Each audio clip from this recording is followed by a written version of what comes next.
Assalamualaikum. Bila kita sebut sejarah Malaysia, apa yang terlintas? Merdeka 1957, Kesultanan Melaka, tapi cerita kita bermula BAR-10,000 tahun lebih awal. Sebelum ada raja, sebelum ada agama, sebelum ada tulisan, tanah ini sudah dihuni. Mereka berburu, mereka mencipta, mereka bertahan.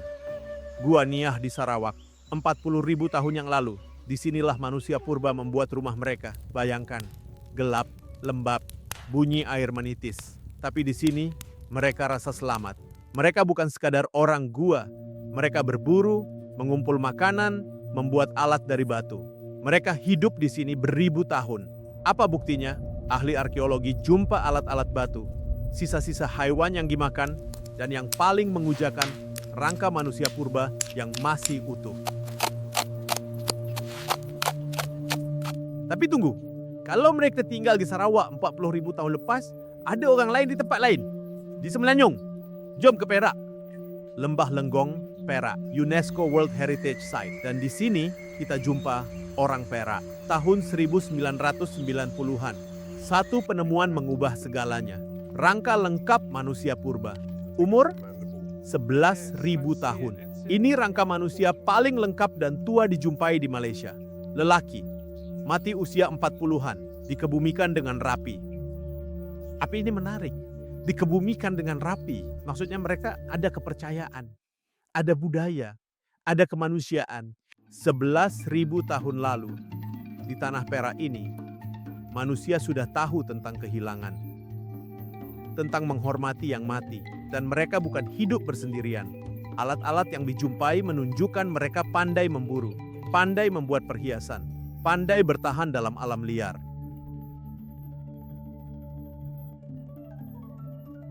Okey, orang di Sarawak 40,000 tahun lepas. Orang di Perak 11,000 tahun lepas. Tapi siapa nenek moyang benar orang Melayu hari ini? Jawapannya datang dari utara jauh, Taiwan. 5,000 tahun yang lalu. Satu penghijrahan besar bermula. Orang Austronesia dari Taiwan naik perahu, belayar ke selatan melintasi lautan. Mereka membawa sesuatu yang akan mengubah kepulauan Melayu. Pertanian, bahasa baru, budaya maritim. Ini penghijrahan terbesar dalam sejarah maritim. Mereka sampai ke Filipina, Indonesia, Malaysia, malah Madagaskar dan Pulau Easter. Mereka pelaut ulung, tahu baca bintang, baca ombak, baca angin. Kemahiran diwarisi turun-temurun. Dan bila mereka sampai di tanah Melayu, mereka jumpa orang yang sudah ada. Orang gua, pemburu pengumpul. Apa yang terjadi? Konflik? Kerjasama, perkawinan campur, sebenarnya mungkin semua. Apa yang kita tahu pasti, orang Austronesia bawa teknologi baru, penanaman padi, kerja logam, dan yang paling penting, bahasa. Bahasa Melayu yang kita guna hari ini, akarnya dari Austronesia. Mata, tangan, air, api, semua dari mereka. Jadi siapa kita? Keturunan pemburu gua, pelaut Austronesia, sebenarnya kita campuran. Hasil pertemuan dunia lama dan baru. 40,000 tahun. Dari gua gelap Sarawak ke lembah Perak ke kedatangan pelaut Austronesia. Ini baru permulaan cerita kita. Tapi saya nak tanya awak, kenapa kisah 40,000 tahun ini hampir tidak pernah diajar di sekolah? Kenapa kita lebih kenal para mesuara daripada orang Perak?